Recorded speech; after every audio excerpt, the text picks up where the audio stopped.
నమస్కారం. ప్రస్తుతం మనతో పాటు ప్రముఖ ఆధ్యాత్మికవేత్త, ప్రముఖ జ్యోతిష్య, వాస్తు పండితులు ఉమామహేశ్వరరావు గారు ఉన్నారు. వారితో మాట్లాడేద్దాం. నమస్కారం గురువుగారు. గురువుగారు, ఫిబ్రవరి నెలలో మరి ముందుగా ద్వాదశ రాష్ట్ర వాళ్ళకి ఎలా ఉండబోతుందంటారు? సర్వమంగళ మాంగళ్యే శివే సర్వార్థ సాధకే శరణ్యే త్రయంబకీ దేవి నారాయణీ నమోస్తుతే. ఓం శ్రీ గురుభ్యో నమః. ఓం గం గణపతియే నమః. బహుళ షష్ఠి గురువారం, చిత్తా నక్షత్రం 1వ పాదము, వృద్ధి యోగము, వనజీకరణం. అలాగే రాశి చక్రము యందు గోచార ఫలితముల్లో గ్రహ సంచార విధానం ఏ రకంగా ఉంది? మేషరాశి యందు గురువు ఉన్నాడు, కన్యారాశి యందు చంద్ర కేతువులు ఉన్నారు, ధనస్సు రాశి యందు బుధ కుజ శుక్రగ్రహములు ఉన్నాయి. అలాగే మకర రాశి యందు రవి సంచారం జరుగుతుంది, కుంభరాశి యందు స్వస్థానమైన శని సంచారం జరుగుతుంది, మీనరాశి యందు రాహు సంచారము జరుగుతుంది. దీనిని అనుసరించి గోచార ఫలితములను బట్టి ఈ యొక్క ద్వాదశ రాశుల వారికి రాశి ఫలితములు ఈ విధముగా ఉన్నాయి. గురువుగారు, ధనుస్సు రాశి వారికి ఫిబ్రవరి నెలలో ఎలా ఉండబోతుందో తెలియజేస్తారా? ఈ ధనుస్సు రాశిలోని బుధ కుజ శుక్రులు కలయికలో ఉన్నది. ధనుర్మాసము యందు ఈ ధనుస్సు రాశి వారికి యోగదాయకమైన ఫలితాలు పొందారు. తదుపరి ఈ రాశి యందు కూడా శుభదాయకమైన ఫలితాలే పొందుతున్నారు. ఎందుకంటే ఈ రాశి వారికి మాస ఫలితం కాదు, సంవత్సర ఫలితాన్ని తెలుసుకోవాలి.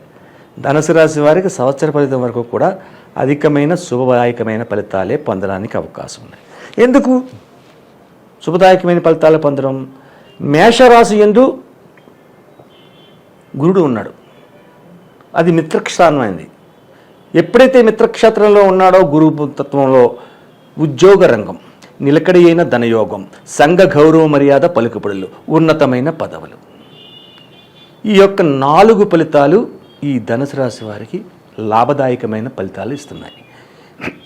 ఎప్పుడైతే ఉద్యోగ రంగంలో ఉన్నవారు ఉన్నారో వాళ్ళకి ప్రమోషన్స్ రావడం, లేకపోతే అధికారులు వాళ్ళని మెప్పును పొందడం, 10 మంది చేత కీర్తించబడము అనేది జరుగుతుంది. నిలకడ అయిన ధనయోగం అంటే ధనం అన్నది నిలకడ లేకపోయినా వీళ్ళ దగ్గరకు వచ్చిన ధనం చాలామంది ఏమంటారంటే నాకు ఎంత డబ్బు వస్తుందండి, ఎంత ఖర్చు అయిపోతుందండి, మంచి నీళ్ళగా అయిపోతుంది అని అనుకుంటారు.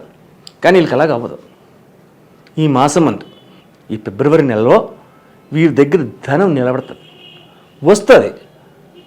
వచ్చినంత ధనం ఎంతైతే వచ్చిందో అంత ఖర్చు రాదు. 10,000 రూపాయలు వచ్చింది, 2,000 రూపాయలు ఖర్చు వచ్చింది, లేదా 1,000 రూపాయలు ఖర్చు వచ్చింది. మిగిలిందంతా చాలా భాగం మిగిలింది. అది అవసరమైతే ఖర్చు పెడతారు, అవసరం లేని ఎందుకు ఖర్చు పెడతారు? వృధా ఖర్చులు చెయ్యరు. నేను చెప్పాలంటే ఈ యొక్క ధనుసు రాశి వారు వృధా ఖర్చులు చెయ్యరు. గురువు శుభగ్రహమై ఉన్నాడు, శుభతత్వాన్ని సంచరింపజేస్తుంది. తన దృష్టినే తన స్థానమైన ధనుసు రాశినే చూస్తున్నారు. ధనుసు రాశిలో ఉన్న గ్రహములకు కూడా శుభదాయకమైన ఫలితాలు కలిగిస్తున్నాడు. ఈ యొక్క యోచన కలిగి ఉన్నందువల్ల ఈ యొక్క రాశివారు అన్ని రకములుగా అన్ని రంగముల యందు అత్యధికమైన కీర్తి ప్రతిష్టలను సంపాదించబడతారు. నిలకడైన ధనయోగమైన సంఘ గౌరవ మర్యాద పలుకుబడులు, ప్రతి వారి చేత కీర్తించబడుతున్నారు. ఉన్నతమైన పదవులు. ఉన్నతమైన పదవులు అంటే ఏంటి? ఉద్యోగాల్లో ప్రమోషన్ రావడము, లేకపోతే అధికారులు మెచ్చుకోవడం, ఎన్ని పదవులు అంటారు. అటువంటి శుభదాయకమైన ఫలితాలు ఈ ధనుసు రాశి వారు పొందుతున్నారు.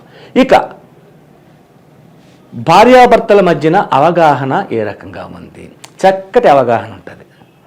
ఒకరికంటే ఒకరు ప్రేమానురాగాలతో చూసుకుంటారు. ఇక్కడ గతములో కొన్ని సందర్భాలను బట్టి భార్యాభర్తలు విడిపోదాము, డైవర్స్ తీసేసుకుందాము అని నిర్ణయాలు తీసుకున్న వారు ఎవరైనా ఉంటే ఈ ధనుసు రాశిలోని ఆ నిర్ణయాన్ని ఆలోచనని మార్పు చేసుకుని మనం చేసింది తప్పని తన తప్పు వాళ్ళు తెలుసుకుని రాజీతత్వం పడి ఒకటిగా కలిసి ఉంటారు జీవితకాలం వరకు. అటువంటి శుభదాయకమైన ఫలితములు. ఇది చాలా అబ్జర్వ్ చేయవలసిన విషయం ప్రతి వారు కూడా. ఎందుకంటే విడిపోదాం, ఏదో కలతలు వచ్చాయి, ఏదో గొడవపడ్డారు, నువ్వు నాకొద్దు అంటే నువ్వు నాకొద్దు అనుకున్నారు. అటువంటి నిర్ణయం తీసుకున్న వారు కూడా కోర్టు వారు వాళ్ళకి కొంత సమయం ఇస్తారు. ఈ సంవత్సరకాలం మీరు గొడవ పడకుండా ఉంటే ఏం చేయకుండా ఉంటే మీకు విడాకులు ఇస్తున్నా లేకపోతే అని ఆ టైం వరకు ఉంటే ఆ యొక్క సమయం ఆసన్నమైతే వీళ్ళు తీసుకునే నిర్ణయాలు ఇక్కడ శుభదాయకమైన నిర్ణయాలు తీసుకుని ఆ విడిపోదాం అన్నవారు కూడా కలిసే జీవించే కాలం ఈ యొక్క గ్రహము వల్ల వస్తుంది. గురుగ్రహము వల్ల అనుగ్రహత కలుగుతున్నది. కాబట్టి ఈ ధనుస్సు రాశి వారు అత్యధికమైన శుభదాయకమైన ఫలితాలే పొందుతున్నారు. కాబట్టి విర్రవీగుతనము పనికి రాదు. నేను చాలా గొప్పవాడిని, నాకే తెలుసు, నేనే చెప్తాను అనే విధానాన్ని విస్మరించండి.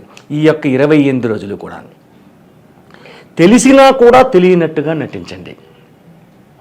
నువ్వు చెబితే మేము ఉందామనుకుంటున్నావయ్యా, నువ్వు చెప్పు అనే చెప్పాలడ.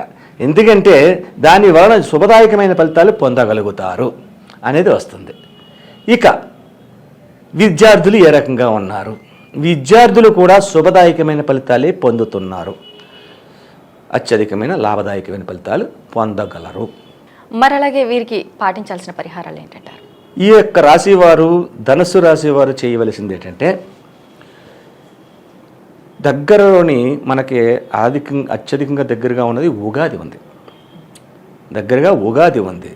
ఈ యొక్క రాశివారు శ్రీకృష్ణ మందిరంలోకి వెళ్ళి, కృష్ణ మందిరంలోకి వెళ్ళాలి.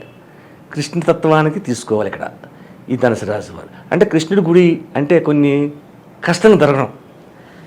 కృష్ణాలయాలు కష్టం, రామాలయాలు, వెంకటేశ్వర స్వామి, శివాలయాలు, దుర్గా ఆలయాలు ఉంటాయి, కానీ కొంచెం తక్కువగా ఉంటాయి కృష్ణాలయాలు. శ్రీకృష్ణ ఆలయంలోకి వెళ్ళి పెసరపప్పు, దాన్ని వడపప్పు అంటారు, పెసరపప్పుతోటి నానబెడతారు. వడపప్పు, బెల్లం, పానకం ఈ 3 పట్టుకెళ్ళి నైవేదన చేసి అక్కడ ఉన్న వారికి ఇవ్వాలి. అంటే రామాలయంలో కూడా ఇవ్వచ్చు. శ్రీరామనవమి నాడు బెల్లం పానకం, వడపప్పు పెడతారు. ఇంపార్టెంట్, చల్లదనం రావడానికి, అంటే వేడి తగ్గించుతుంది. బెల్లం పానకం వల్ల వచ్చేది పానకం వల్ల వేడి తగ్గుద్ది. అందులో మిరియాలు కూడా వేస్తారు కొద్దిగా. ఆ మిరియాల వల్ల గొంతులో ఉన్న గరగరలు తగ్గి కొంచెం ఉపయోగపడుతుంది. ఎందుకని చెప్పాము, వీళ్ళు అధికంగా ఈ యొక్క ధనుసు రాశి వారు మాటల తగ్గించుకోవాలని చెప్పాం. తగ్గకుండా ఉండాలంటే దీనికో ఒక రెమెడీ. ఈ యొక్క పానకం వల్ల ఇది వాళ్ళకి ఇస్తే వాళ్ళ గొంతులు చల్లబడతాయి, మాట్లాడరు, కారణంగా ఉంటుంది. వీళ్ళ గొంతు కొంచెం చల్లబడతాయి, మాట్లాడరు, కారణం తగ్గింది. అందువల్ల పానకం, వడపప్పు, బెల్లం ముక్క కూడా అందులో ఉంటుంది. వడపప్పులో చిన్న బెల్లం ముక్క కూడా పెడతారు. పెసరపప్పు తినటం వల్ల వేడి తగ్గి బుర్రలో ఉన్న విధానాలన్నీ, చెడు విధానాలన్నీ పోయి ఉంటుంది. దాంతోపాటు చిన్న బెల్లం ముక్క కూడా పడుతుంది. కాబట్టి ఈ యొక్క 3 విధానాలు కృష్ణాలయంలో కానీ రామాలయంలో కానీ, అంటే వెంకటేశ్వర ఆలయంలో పెట్టకూడదండి, పెట్టకూడదు. దుర్గాదేవికి పెట్టచ్చండి, పెట్టకూడదు, అక్కడ పెట్టకూడదు. ఈ 2 ఆలయాల్లోనే అలా చేసుకుంటే ఏ వారం చేస్తారంటే సోమవారం చేయండి కృష్ణుడికి సంబంధించింది, లేదంటే గురువారం చేయండి. ఏ వారం చేయొచ్చు, ఏ వారంతో పని లేదు, ఏ వారమైనా పెట్టవచ్చు. కానీ ఈ నెల రోజుల్లోనే ఒక 3 సార్లు ఈ పరిహారం చేస్తే మీ యొక్క రాశి వారికి అత్యధికమైన ఇంకా శుభదాయకమైన ఫలితాలు పొంది కీర్తి ప్రతిష్టలను ఆపాదించుకుంటారు. చిన్న సందేహం గురువుగారు, తిది వార నక్షత్ర యోగకరణాలు అనేసి చెప్తూ ఉంటారు. ఇవి ఎక్కడ నాకు కనిపించలేదు, మరి ఇవి జాతకంపై ఎంత ప్రభావం చూపిస్తాయి అనేసి అంటారు? తిదివార నక్షత్ర యోగకరణములు అంటే అర్థం ఏంటి? పంచాంగం, పంచ అంగములు. పంచాంగం అంటే మన బుట్టేవారి పంచాంగం కానీ లేదంటే వేరే వారి పంచాంగాలన్నీ ఉంటాయి.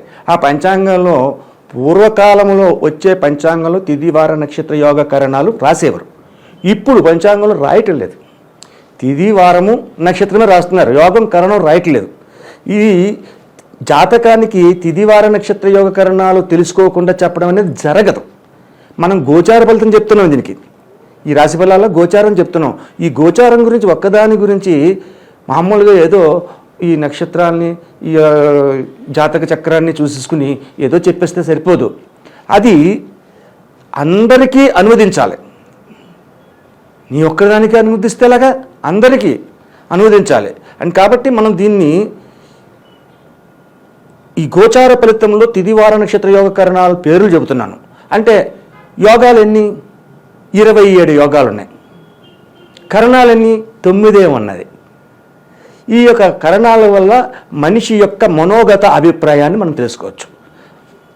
మనిషి యొక్క మనోగత అభిప్రాయం అంటే చాలా అందంగా మాట్లాడతారు, అందంగా నవ్వేస్తారు, అందంగా కనపడతారు, అన్నీ బాగానే ఉన్నాయి. బుద్ధి వంకరే ఉంటుంది వాళ్ళకి. అది ఎలా తెలియాలి? ఈ యోగ కరణాల వల్ల తెలియాలి. యోగము కరణం వల్ల తెలుస్తుంది. శివయోగం ఉంటుంది, ఇంద్రయోగం ఉంటుంది. ఇటువంటి యోగాల వల్ల మనిషి యొక్క నడవడికా విధానాన్ని గ్రహించవచ్చు అని జ్యోతిష శాస్త్రంలో చెప్పబడింది. అందుకనే తిదివార నక్షత్ర యోగ కరణాలు అన్నారు. తిది అంటే మనం ప్రతిరోజు వచ్చి తిదే. నక్షత్రం అంటే 27 నక్షత్రాలు అని అనుకుంటాం. కానీ 27 కాదు, 28 నక్షత్రాలు. పూర్వాషాఢకి తదుపరి ఉత్తరాషాఢకి మధ్యన అభిజిత్ నక్షత్రం. అది అభిజిత్ నక్షత్రాన్ని జ్యోతిష శాస్త్రంలోంచి తెప్పించడం జరిగింది. ఎందుకు తెప్పించబడింది ఇది? ఆ నక్షత్రం ఎవరిది అసలు? రావణ బ్రహ్మ కుమారుడిది. ఇంద్రజిత్ నక్షత్రం అభిజిత్ నక్షత్రం. కానీ ఎవరు కూడా అభిజిత్ నక్షత్రంలో పుట్టారు అనేసి చెప్పారు కదా గురుగారు. అభిజిత్ నక్షత్రాన్ని తెప్పించడానికి కారణం ఇదే. అయితే ఇంద్రజిత్తు జనక దానంలో రావణ బ్రహ్మ అంటే మహానుభావుడు, ఎంతో శివ పూజా ధరంధరుడు, ఎంతో యోగాన్ని సంపాదించినవాడు, ఎంతో జ్ఞాన సంపత్తి, సకల విద్యా ప్రావీణ్యుడు. సకల విద్య, జ్యోతిశాస్త్రం వచ్చు, వాస్తుశాస్త్రం వచ్చు, అతను రాని శాస్త్రం అంటే ఏమీ లేదు ఒక మాటలో చెప్పాలంటే. అంతటి గొప్ప రావణ బ్రహ్మ మండోదరి భార్య పేరు. ఆ మండోదరికి పురిటి నొప్పులు కలుగుతున్నాయి. పురిటి నొప్పులు కలిగితే ఆలోచించాడు రావణ బ్రహ్మ. నవగ్రహములని తన మెట్ల మీద పడుకోబెట్టి ఆళ్ళ మీద నుంచి నడుచుకుని వెళ్ళివాడు, ఎక్కివాడు ఏమి సింహాసనం మీద. అటువంటి వాళ్ళు తీసుకొచ్చి ఒక రాశి చక్రాన్ని తయారు చేసి ఆ రాశి చక్రంలోని గురుడు ఇక్కడ ఉండాలి, శని ఇక్కడ ఉండాలి, కుజుడు ఇక్కడ ఉండాలి, రాహుకేతులు ఇక్కడ ఉండాలి అని సెట్ చేసేసి పెట్టాడు. ఆ రాశి చక్రాన్ని పెట్టుకుని ఆ జనం జరిగితే మరణం అనేది ఉండదు, మరణం రాదు. రాక్షస ఇది అయితే దేవతలందరూ సంహరించేస్తాడు. దేవతలందరినీ అంత మహావిష్ణువు అంతటి వాడైనా సరే దాసోహం అని చెప్పేసి రావలసిన పరిస్థితి వచ్చిస్తున్నాడు. ఇదంతా చూశారు. ముల్లోకాల దద్రెళ్ళిపోతున్నాయి. ఏంటి రాక్షసుడు మామూలుడు కదా, శక్తివంతుడు, ఈ రాశిచక్రాన్ని పెట్టాడు, భార్య ఏమో పురిటి నిప్పులు పడుతుంది, ఈ పురిటి నిప్పుల వల్ల వచ్చే శిశువు జన్మిస్తే ఇటువంటి లోక కంటకుడు జన్మిస్తున్నాడు, అంతలా మారిపోతాడు, ఆయన జయించేవాడు ఎవరో లేరు, ఏం చేయాలి అని ఆలోచించారు. అప్పుడు నారద మహర్షి వచ్చి, మనవడా ఏంటి అమ్మాయి నొప్పులు పడుతుందా? పర్వాలేదు, రాశిచక్రం కూడా బాగా చేసావు, అంతా బాగా పెట్టావు అని చెప్పేసి పొగిడాడు. ఈయన సంతోషపడ్డాడు. ఎంత సంతోషపడినా భార్య పురిటి నొప్పులు పడుతుంది కాబట్టి గదలు అలా పట్టుకొని అటు ఇటు నడుతున్న లోపల శనేశ్వరుని చూసి చిన్న సైగ చేశాడు నారదుడు. శనేశ్వరుడికి అర్థమైపోయింది ఓహో అని. అప్పుడు ఏం చేశాడు శనేశ్వరుడు? ఈ యొక్క రావణ బ్రహ్మ కాసి కోరగా చూస్తున్నాడు, కోపంగా పళ్ళు నురుగుతున్నట్టుగా చూస్తున్నాడు. అసలే కోపదారి, అందులో అసహనంలో ఉన్నాడు, చిరాగ్గా ఉన్నాడు. అటువంటి పరిస్థితుల్లో ఏం చేశాడంటే, ఏంట్రా కొరగా చూస్తున్నావు అని చెప్పి గదటి ఇలాగన్నాడు. ఇలాగన్నాడు అమ్మా అని చెప్పేసి కూజులు గంటేశాడు. కూజులు వెళ్ళిపోయి బుధుడి మీద పడిపోయాడు. గ్రహం మారిపోయింది. అమ్మ ఎంత పని చేశారు అని చెప్పేసి అన్నాడు. అభిజిత్ నక్షత్రంలో పుట్టినవాడు ఇంద్రజిత్ కాబట్టి ఆ రకమైనటువంటి పరిహారాన్ని నారద మహర్షి ద్వారా పొందినందువల్ల ఇది జరిగింది. కాబట్టి మనకున్న నక్షత్రాలు తోటి 27 నక్షత్రాలే జ్యోతిష్ శాస్త్రానికి పెట్టవలసిన పరిస్థితి ఎందుకు వచ్చింది? అభిజిత్ని ఎందుకు తొలగించారు? జ్యోతిష శాస్త్రంలో 12 రాసులు ఉంటాయి,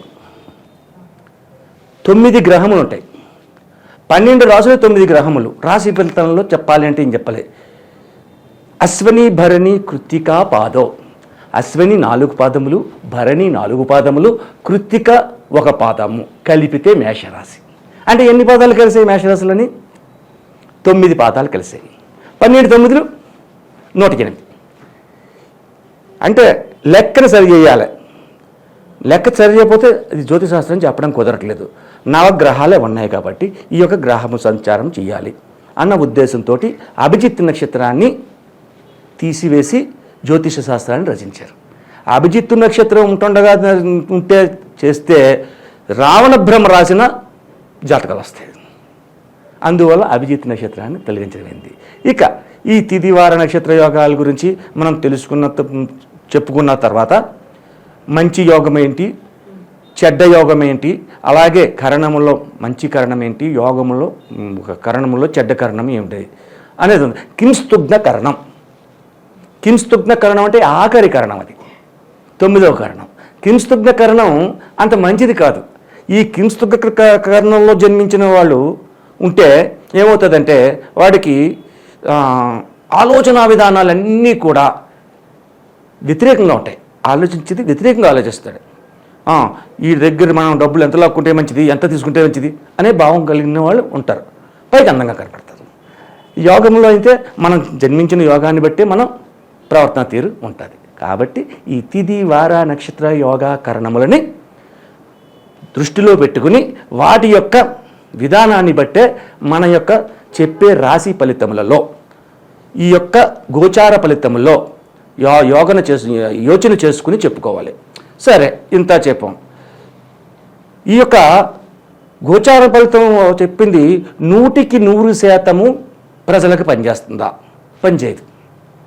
100% పనిచేయదు. 60% మాత్రమే పనిచేస్తుంది. 40% మీ యొక్క జాతకం కుండలి, అంటే 3 రకముల కుండలని వీక్షణ చేయాలి. జన్మ కుండలి, అలాగే నవాంశ కుండలి, భావ కుండలి, ఇంకా చాలా కుండలు ఉంటాయి. అవన్నీ అక్కర్లేదు. ఈ 3 మనం తీసుకుంటే ప్రతి విధానానికి అర్థమైపోద్ది. అందుకని చెప్పి 60% తెలుస్తుంది. కాబట్టి సంపూర్ణ జాతకం తెలుసుకోవాలంటే ఎవరి జాతకమును వాళ్ళు date of birth, time of birth, place of బర్త్తో పాటు చేతి రేఖలను, నాడి అంటే బొటనవేలి ముద్రను, అలాగే ముఖ కవళికలను బట్టి కూడా జాతకం చెప్తారు. వాయిస్ని బట్టి కూడా జాతకం చెప్తాం. కాబట్టి ఆ మనుషులు వచ్చి దగ్గర కూర్చుని చూస్తూ జాతకం చెప్పించుకుంటే పరిపూర్ణమైన జాతకాన్ని వాళ్ళు తెలుసుకోగలుగుతారు. అలాగే గురువుగారు, ధనుసు రాశి వారికి ఫిబ్రవరి నెలలో ఎలా ఉండబోతుంది, అలాగే వీరు చేసుకోవాల్సిన పరిహారాలు ఏంటి అనేసి చాలా చక్కగా వివరించారు. ధన్యవాదములు. ఆయుష్మాన్ భవ.